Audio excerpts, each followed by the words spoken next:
Começa agora o Top 10. Top 10. Todas as semanas com os melhores, com os maiores, com as menores, com as piores, com as mais bizarras. Curiosidades com Tato Tarkan e Professor Mauri. Então segura a cadeira, porque vai começar. Vai começar. Vai começar.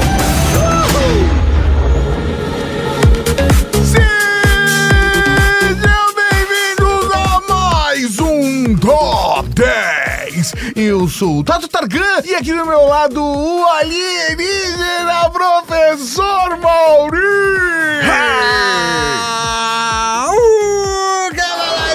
É um prazer estar aqui contigo, seu Tatarkan. É um prazer estar aqui com você, querido ouvinte. Seja bem-vindo ao Top 10, esse programa que é de outro mundo. Todas as semanas com os maiores, as menores, as melhores, as piores, as mais bizarras curiosidades do universo. E esse episódio que é um oferecimento de você. É isso mesmo. Ele chega até você porque você desse outro lado apoia o nosso trabalho. Exatamente, quem não sabe, dá pra apoiar os conteúdos da Rede Geek em redegeek.com.br/apoio e também dá pra apoiar do jeito mais simples e mais caridoso possível, que é compartilhando conteúdo com a nossa campanha. Se você ouviu um podcast e gostou, compartilhe, ajude a podosfera a crescer. É isso aí, pode compartilhar em redes sociais, pode mandar naquele grupo do WhatsApp, pode compartilhar com aquele seu vizinho no elevador que entrou com você, mesmo você pedindo pra ele não entrar porque estamos durante a pandemia. Você fala, já que você entrou, tá de máscara, né? Você é inteligente. Ouve então esse Top 10. Exatamente. E essa semana, professor Mauri, vamos falar da verdade. Hã? A verdade está lá fora! Não. Vamos falar de casos ufológicos. Não temos direitos da música hoje. A não ser que os outros seres sejam realmente muito tímidos, né? Pra permanecer muito escondido. O Mauri tá falando de outros seres inteligentes dos outros planetas que, teoricamente, visitam o planeta Terra há milênios, aparentemente. Né? Você já ouviu falar das pirâmides do Egito? Sim, foram feitos pelos egípcios. Isso. Mas existem vários encontros registrados, alguns claramente forjados, né? E até os próprios ufólogos rejeitam. Como é o ET Bilu, né? ET Bilu é um desses casos. E outros que são extremamente realistas, que fica até complicado de negar. Ou pelo menos de falar que não tem nada de misterioso no meio dessa história. Ainda mais agora com o próprio governo americano liberando imagens, né? Sim, imagens de objetos voadores não identificados. Não importa se você é um cético, se você é um believer, se você é um belieber, não importa. Nesse Top 10 vamos falar dos 10 maiores casos ufológicos da humanidade. E como que é feita então essa classificação, Tato? Em quão impactante foi o caso quando ocorreu e o quanto, óbvio, ele é reconhecido até hoje. Principalmente pela comunidade ufológica. Desculpa. E eu não vou nem me dar o trabalho de fazer aqui menções honrosas, porque um podcast como esse merece parte 2, parte 3. É um Top 10 que vai ter parte 100. Então faça sua lista que começou o Top 10.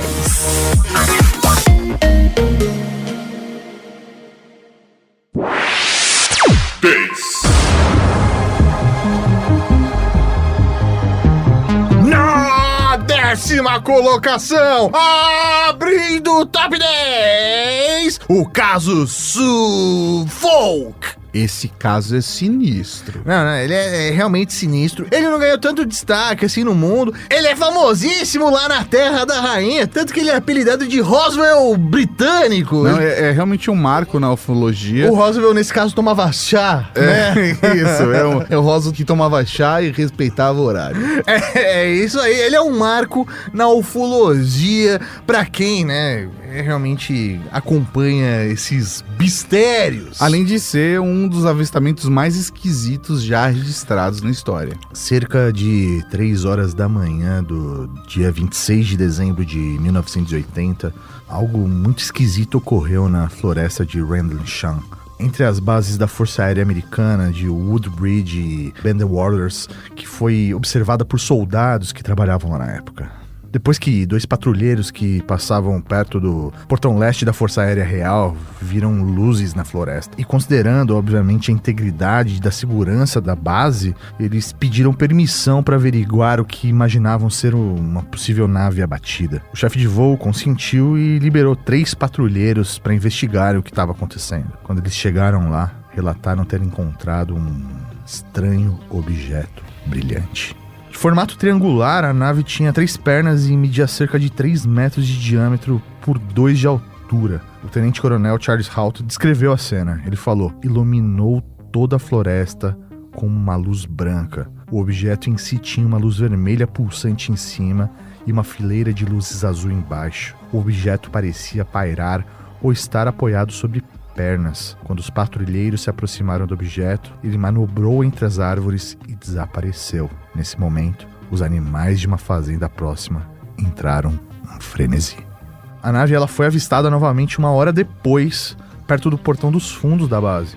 E dessa vez, testemunhas observaram um objeto com uma luz vermelha como o sol que se movia e pulsava enquanto jogava partículas brilhantes fora do seu corpo principal e depois se dividiu em 5 objetos separados antes de desaparecer. Tá vendo, Maurício? Isso é um padrão. Na minha filmagem, que eu fiz uma filmagem recente de um UFO, É verdade, acontece a o mesma OVNI da coisa. O OVNI da Moca se divide em vários objetos. É verdade. Mas não parou não, Tato. No dia seguinte, as autoridades retornaram ao local e notaram claramente 3 depressões na região onde a nave havia sido encontrada. Assim, a polícia foi chamada para corroborar nas descobertas. Depois eles confirmaram, as impressões no solo. Ela tinha 1,5 metro de profundidade e 2 metros de diâmetro. E os soldados ainda realizaram testes rigorosos de radiação. No dia 28 de dezembro, eles registraram índices de radiação nos 3 picos, nas 3 depressões e próximo ao centro do triângulo formado no solo. E, obviamente, todo o incidente teria sido abafado pela primeira-ministra Thatcher. E muitos anos depois, fotos registrando o ocorrido foram divulgadas pelo próprio Charles Halt, que durante anos ficou tentando reunir dados secretos da Força Aérea Britânica. É sinistraço. Não importa se acredita ou não, o rolê é sinistro.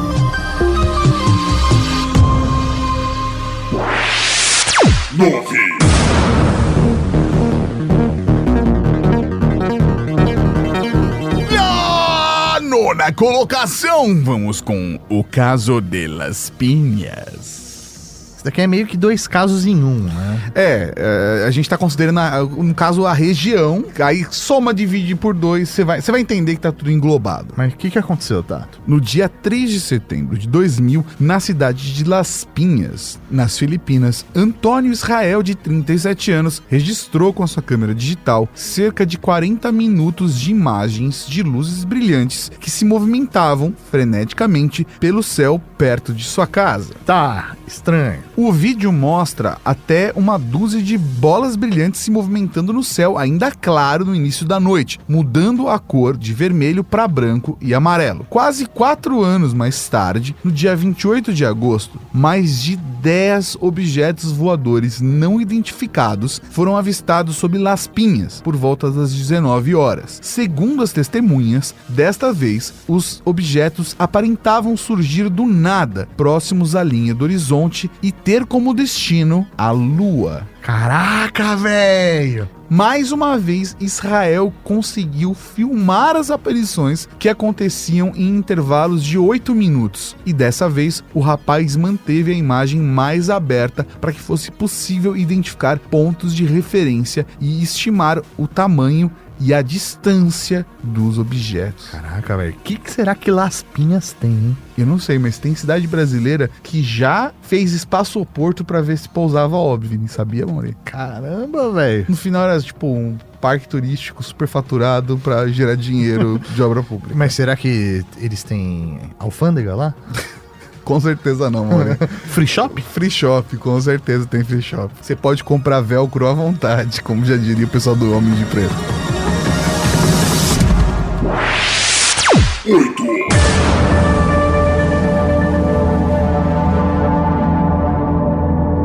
Na 8ª colocação, o caso Vilas Boas. O caso Vilas Boas é um dos casos brasileiros mais sinistros da nossa história, assim, mais assustadores. E é o primeiro caso aqui do nosso Top 10 que não só é brasileiro, mas também que fala de abdução. Contando aqui pra vocês, né? Na madrugada do dia 16 de outubro de 1957, Antônio Vilas Boas arava a terra sozinho com um trator quando foi surpreendido por uma luz vermelha. A luz se aproximou, aumentando progressivamente de tamanho. Era um objeto oval e brilhante e ficou pairando a uns 50 metros da cabeça do agricultor. Após alguns minutos, o objeto desceu e pousou a cerca de 15 metros de distância. Em cima da nave, algo girava a alta velocidade e emitia uma luz vermelha fluorescente. De repente, a parte de baixo do objeto se abriu e 3 suportes metálicos saíram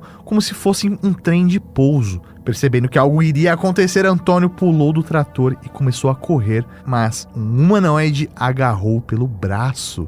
Caraca, velho. Tô falando. Desesperado, Antônio deu um golpe, fez aquela coisa soltar e acabou caindo pra trás. Novamente tentou correr quando outros 3 instantaneamente o agarraram pelos braços e pelas pernas e o ergueram do solo. Embora dominado, Antônio ofereceu resistência, mas os alienígenas conseguiram por fim fazê-lo subir por uma escada flexível e para o interior da nave. Mano!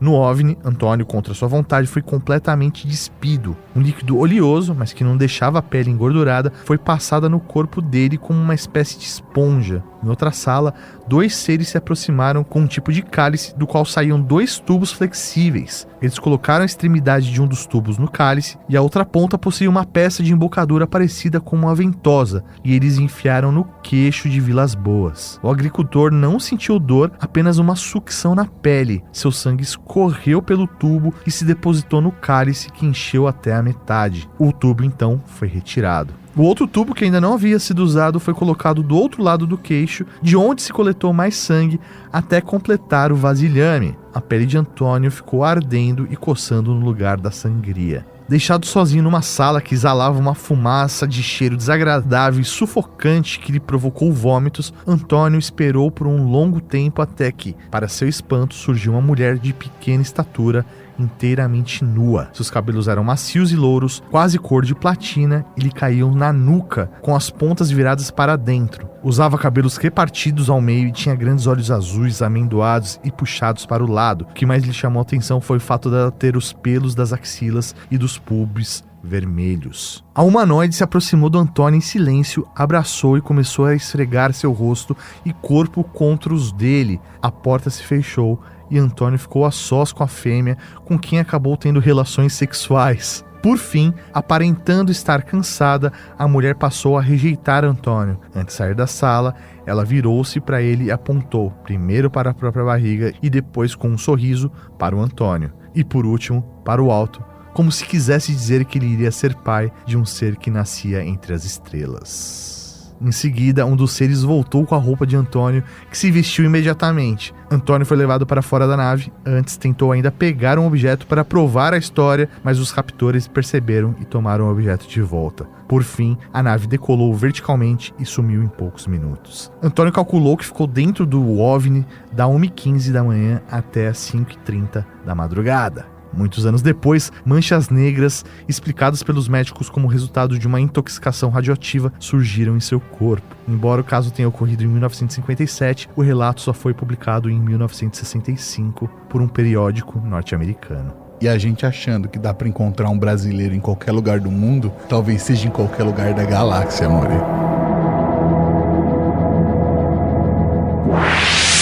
7. Sétima colocação, o caso de Travis Walton. Tô achando que essa noite eu não vou dormir, viu, tanto? Esse é um dos casos mais chocantes da história da ufologia e, pra mim, é um dos casos mais chocantes por conta do filme que me fez ficar sem dormir durante anos. É, não, é verdade. Assim, não me fez ficar sem dormir durante anos porque eu durmo, né? Mas me tirou muitas noites de sono durante anos. Talvez hoje seja uma noite mais difícil.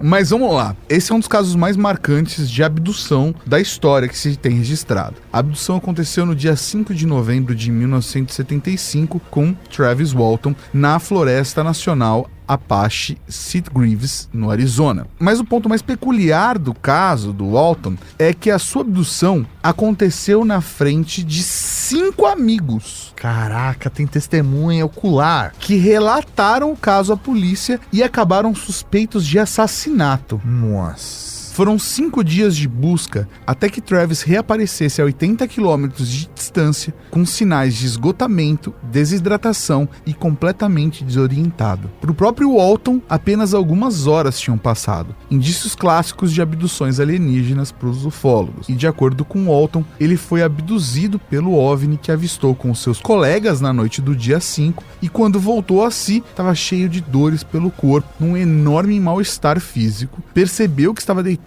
sobre uma mesa e viu um retângulo no teto, do qual saiu uma luz difusa que iluminava a sala. Pensando estar num hospital e ainda com a visão debilitada, ele sentiu uma pressão no abdômen e percebeu que 3 figuras, provavelmente médicos vestidos de vermelho, colocaram um estranho aparelho metálico na sua barriga. Que louco, mano. Os caras vêm fazer experimento aqui, velho. Quando ele recobrou completamente os sentidos, notou que os médicos eram pequenas criaturas com olhos escuros enormes. Suas cabeças eram desproporcionais em relação ao corpo e não apresentavam cabelos, nariz ou orelhas salientes. Assustado, Walton levantou-se rapidamente da mesa, empurrando uma das criaturas e fazendo o aparelho que estava ligado à sua barriga cair no chão. Ele percebeu que os seres eram bem leves e fáceis de se derrubar. No entanto, Walton ainda estava muito enfraquecido e não conseguiu se aguentar nas pernas e se apoiando na mesa. Ao ver que as criaturas se aproximavam para agarrá-lo, tentou então vencer a sua fraqueza, pondo-se de pé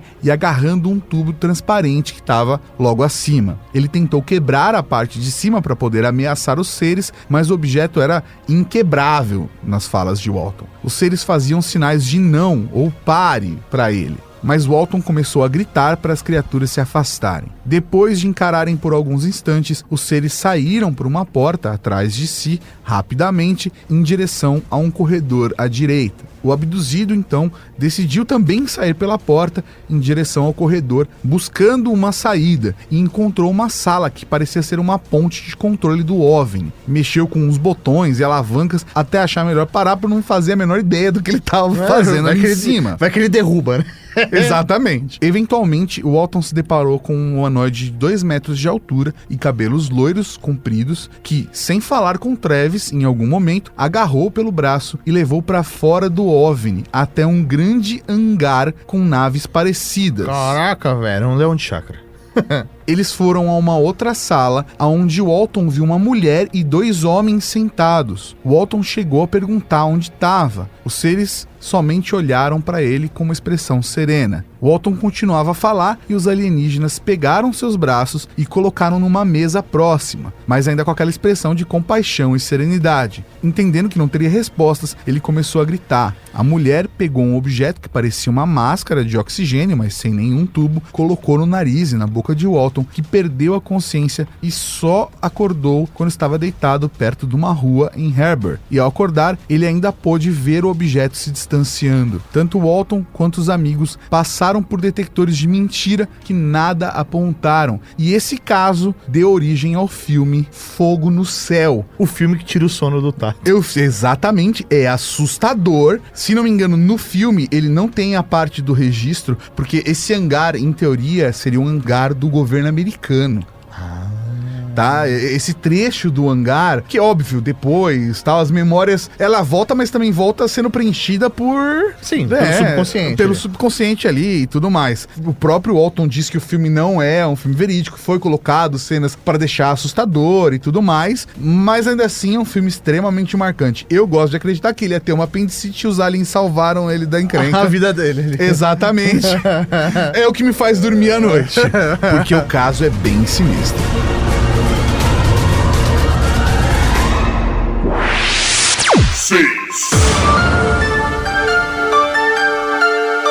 Na sexta colocação, a Operação Prato. A gente já fez até podcast sobre Operação Prato. É isso aí, um podcast inteiro pra contar a Operação Prato. Então fica a dica aí. O link tá no post. O link está no post, tá no nosso histórico aqui de podcasts dentro da Rede Geek. Mas Fazendo aqui um resumão para você que não conhece a Operação Prato, ela trata de relatos da população de Colares, no Pará.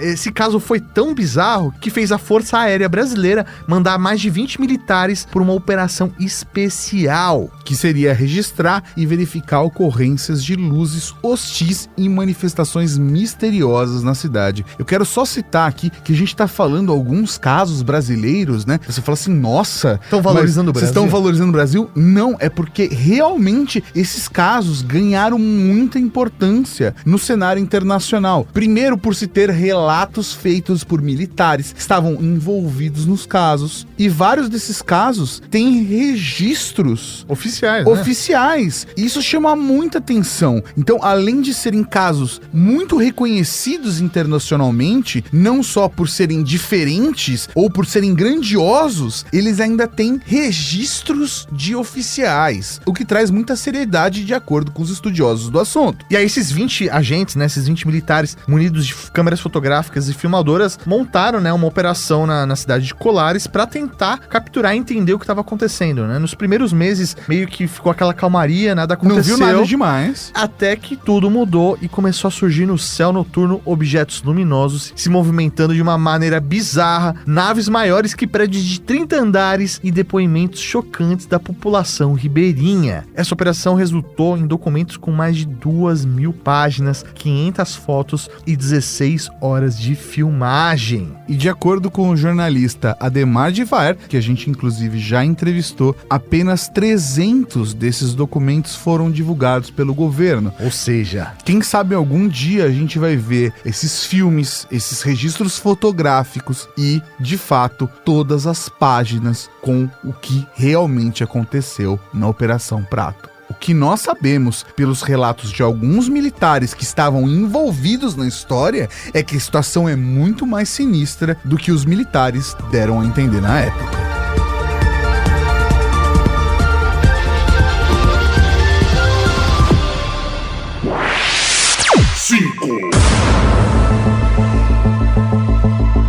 Na quinta colocação, a noite oficial dos OVNIs. sim, mais um caso brasileiro. O Brasil é um país turístico, né? É, isso aí. Movimenta a economia local e tudo mais. Mas o mais da hora é chamar a noite oficial, né? Porque ela foi realmente oficial. Sim, né? Oficialmente. Oficialmente. A chamada Noite Oficial dos OVNIs aconteceu no dia 19 de maio de 1986, quando cerca de 20 objetos voadores não identificados invadiram o espaço aéreo brasileiro e foram detectados em mais de 50 radares diferentes, descartando a possibilidade de uma falha mecânica. Quando 50 radares detectam a mesma coisa, realmente a chance de ser uma falha é muito pequena, né? Os OVNIs naquela noite foram avistados em diversos lugares diferentes dos estados de São Paulo, Goiás, Rio de Janeiro e Paraná. A Força Aérea Brasileira chegou a tentar perseguir e interceptar os OVNIs, inclusive tentando até mesmo voos de interceptação com o radar e luzes de navegação desligadas, mas isso tudo sem sucesso. Os objetos escapavam até mesmo de perseguições em velocidades supersônicas. Na época, o então ministro da Aeronáutica, Otávio Moreira Lima, confirmou os acontecimentos em uma entrevista coletiva à imprensa, que divulgou amplamente o ocorrido. Em 25 de setembro de 2009, foi divulgado o relatório oficial da Força Aérea Brasileira sobre o caso, que diz, abre aspas, como conclusão dos fatos constantes observados em quase todas as apresentações, esse comando é de parecer que os fenômenos são sólidos e refletem de certa forma inteligência pela capacidade de acompanhar e manter distância dos observadores, como também voar em formação, não forçosamente tripulado, fecha aspas. Se você quiser saber mais sobre essa história, tem também um podcast aqui na Rede Geek contando toda ela, o link fica também no post. Esse episódio do Top 10 é pra você acessar o site da Rede Geek, não foi por querer, mas é porque vai ter muito link pra esses outros episódios com esses casos bizarros.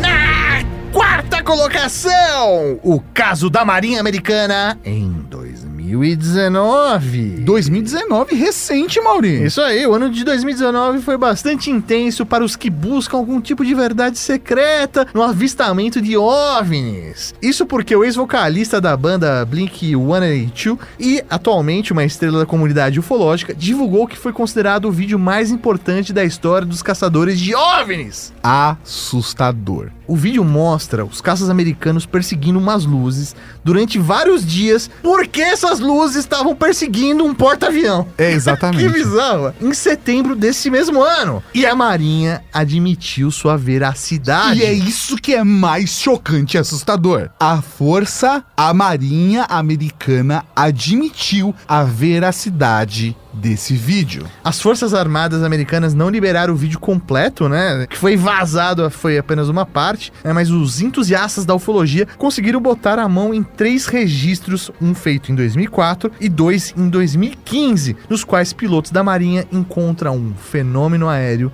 não identificável. Nas 3 situações, os pilotos relatam que os objetos perseguidos ficavam invisíveis ao serem alcançados. Eles também relataram que os radares de seus veículos registravam a presença de 8 a 10 objetos em seus arredores. Em cada caso, os objetos realizaram manobras aéreas que não são possíveis com a tecnologia de aviação que nós temos nos dias de hoje. Meu Deus do céu. E a Marinha Americana Confirmou que o vídeo é verdadeiro. Meu Deus.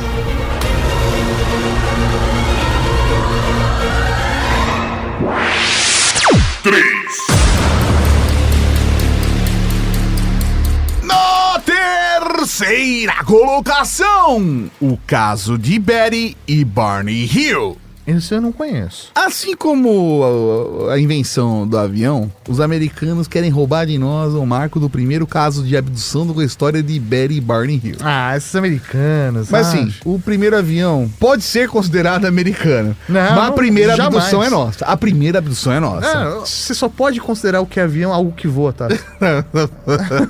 Vamos lá. Em 19 de setembro de 1961, sim, quase 4 anos depois de Vilas Boas, tá? É que esse caso é mais reconhecido internacionalmente do que o Vilas Boas. Mas voltando. 19 de setembro de 1961, Betty e Barney estavam voltando de uma viagem em New Hampshire, nos Estados Unidos, quando passaram a ser perseguidos por um OVNI em forma de disco. Aparentemente, tendo conseguido fugir, o casal chegou em casa, mas apresentava uma série de comportamentos estranhos, mas não conseguiam explicar ou justificar. Isso deixou eles com a pulga atrás da orelha, acabaram sendo direcionados até uma sessão de hipnose, na qual deram detalhes incríveis sobre a abdução que aconteceu naquela noite. Eita, eles acharam que tinha dado tudo certo, mas eles foram abduzidos. A história dos rios foi encarada com bastante ceticismo pela imprensa e pela sociedade da época, que os rotulou como fraudes atrás de 15 minutos de fama. Mas diversos detalhes eram difíceis de serem explicados sob o pretexto de síndrome da falsa memória ou uma personalidade imaginativa altamente suscetível à hipnose. De qualquer forma, a história dos Hill se tornou, durante muitos anos, a narrativa padrão de qualquer alegação de abdução, tanto nos Estados Unidos quanto no exterior, diminuindo consideravelmente a credibilidade de inúmeros relatos. Mas o primeiro caso é brasileiro. Com certeza. 2.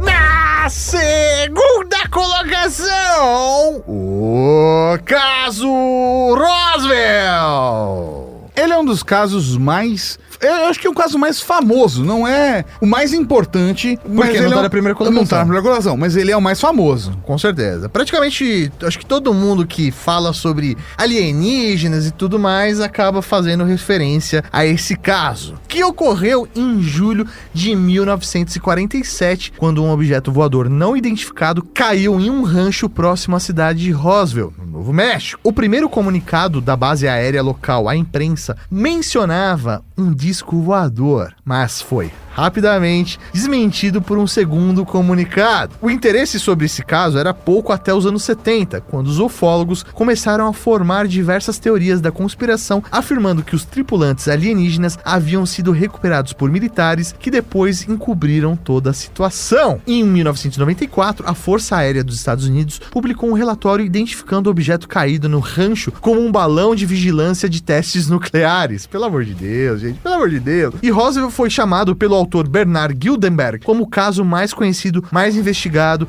e mais desmascarado envolvendo OVNIs. E se você quiser saber também sobre o caso Roswell, a gente tem um episódio de um podcast sobre esse assunto e ele tá no link. Recomendamos demais. A gente gosta do assunto. Recapitulando. E pra você que perdeu a sua memória por conta de uma abdução, que se esqueceu até como a gente começou esse podcast, fique tranquilos porque nós temos o Recapitulando. 10. Na 10ª colocação, o caso de Sulfo, o Roswell britânico. 9. Na 9ª colocação, o caso de Las Pinhas, o registro em vídeo das Filipinas. 8.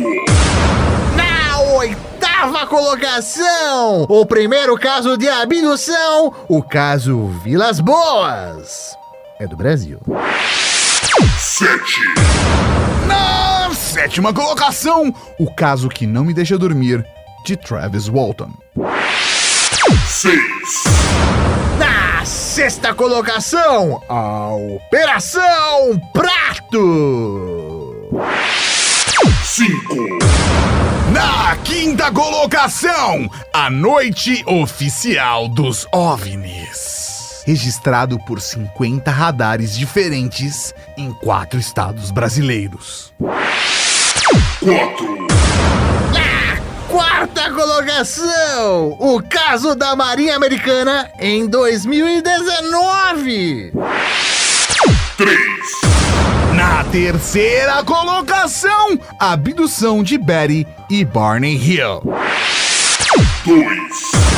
Na 2ª colocação, talvez o mais famoso de todos, o caso Roswell. O Roswell americano. E na 1ª colocação, o ET de Varginha. Mais um caso que tem seu próprio podcast aqui na Rede Geek. E esse eu realmente, olha, recomendo que você ouça, porque esse caso, ele é subjugado pelos brasileiros. É feito de chacota por causa dos Domingo Legal do Gugu. Até Ficou usando isso, né, como... Vários programas de TV ridicularizaram o caso. É isso aí, mas ele de fato é um caso extremamente importante e reconhecido pela comunidade ufológica pelo mundo. O caso aconteceu em Varginha, no interior de Minas Gerais, em 20 de janeiro de 1996. 3 testemunhas viram uma criatura humanoide muito esquisita, com grandes olhos vermelhos e 3 calombos da testa, com restos de suas características, bem parecida com os ETs Grey, então do imaginário popular, só que no tom marrom ao invés de cinza, e um cheiro de amônia. O curioso do incidente de Varginha é que o avistamento ocorreu durante a tarde, além de outras pessoas afirmarem terem avistado OVNIs no céu do mesmo horário. Supostamente, o exército brasileiro capturou mais de uma criatura, e ao menos uma ainda estaria viva. No meio disso tudo, a gente ainda tem a morte do PM Marco Xerezi, que supostamente estaria envolvido na captura de uma dessas criaturas, na qual teve contato físico direto. E a própria família dele não aceita o relatório emitido pelos militares. Se você acha que tá tranquilo demais, nós temos ainda depoimentos de profissionais do zoológico de Varginha que registraram comportamentos anômalos dos animais, buscas estranhas dos bombeiros pela cidade, um comboio de mais de 20 caminhões militares que, em teoria, foram mandados para uma revisão num sábado, enquanto a oficina mecânica estava fechada, porque era um sábado, e a ala do hospital na qual supostamente os seres foram levados foram fechados por conta de, abre aspas, um casal de anões deformados. Fecha aspas. Não sou eu que estou falando isso. Quem falou isso foi um oficial do exército. Estava tentando despistar as pessoas investigando o caso. Eles fecharam a ala do hospital para não assustar as pessoas com o casal de anões deformados. Foi isso que foi dito na época. Mas o sensacionalismo meteórico, estrogonófico e absurdo que o caso recebeu na mídia deturpou muita coisa sobre o caso Varginha e tornou mais uma chacota, uma memória curiosa e um trauma para as crianças da época. Mas os ufólogos não descartam a relevância dos relatos, até mesmo mais de 25 anos depois do ocorrido.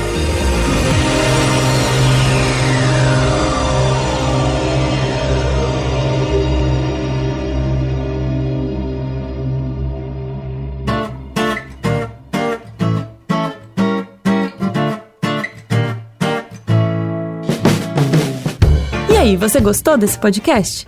Compartilhe, ajude a Podosfera a crescer.